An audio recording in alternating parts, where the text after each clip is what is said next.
This is a quintessential moment of terrorism in our country. We all know this moment, whether you were there when it happened or you learned about it later on at school. 9/11, one of the biggest tragedies in the United States to date. The moment it all changed. For the worst.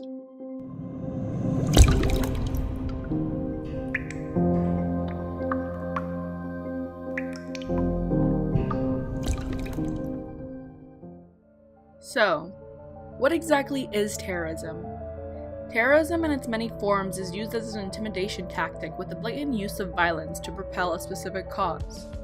When many people, especially those in the United States, think of terrorism, they think of tragedies such as 9/11, where the Islamic terrorist group Al-Qaeda hijacked airplanes to crash into the Twin Towers, or the Boston Marathon bombing when two brothers set off homemade bombs during a race.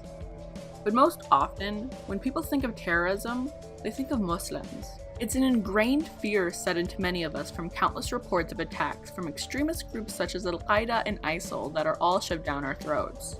While there is a warranted fear of such groups, this panic and anger has manifested from being directed towards the threat of terrorism in general to the threat of Muslims entirely. They forget that instances such as these are all acts of terrorism. Used as our convenient scapegoat, Muslims have been persecuted as terrorists frequently and with little evidence. This glaring promotion of Islamophobia is seen heavily all across the media whenever the word terrorism is mentioned, and has led to a very unsettling seed of distrust in many Americans towards Muslims and their peaceful religion. In fact, many people are ignorant towards the reality that these same terrorist groups that they dread are just as feared by the same Arabs they blame. Terrorists target other countries just as, if not more frequently than the United States. On January 2016, in Baghdad, Iraq, suicide vests were detonated by gunmen inside a shopping complex, in addition to a car bomb exploding in an attack claimed by ISIL that killed at least 20 and injuring more than 40. And in Kuwait City, Kuwait, June 26, 2015, there was a suicide bombing in a mosque, a sacred temple of Muslim worship. Now, why would Islamic extremists attack their own brothers and sisters during one of their most holy times, Friday prayer? Why would these extremists kill innocent Muslims who are praising the same God that ordered their attacks in the first place? It doesn't make much sense, does it? Yet people still believe that Islam is a religion of intolerance and violence. Terrorism is everywhere, and as the fear of it grows, so does Islamophobia. Luckily, there are many people not swayed by the closed-minded of our society, and who try to spread the truth of Muslims and Islam, a peaceful religion twisted by those who serve a purpose of violence. Dalia Mogahed is one such person. As an American scholar of Egyptian origin and a Muslim herself, Dalia Mogahed advocates for the better understanding and treatment of Muslims through spreading the truth of Islam and eradicating misconceptions. They talk about my community kind of like we're a tumor in the body of America. And the only question is, are we malignant or benign?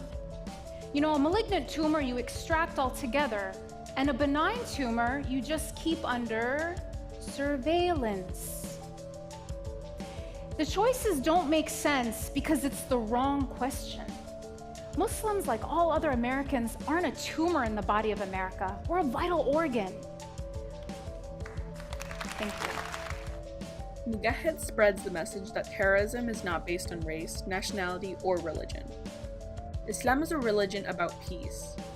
A true Muslim does not support the intolerance and violence that is presented by these extremists. With over 3.6 million citizens of Arab descent living in the United States and counting, intolerance is not an option.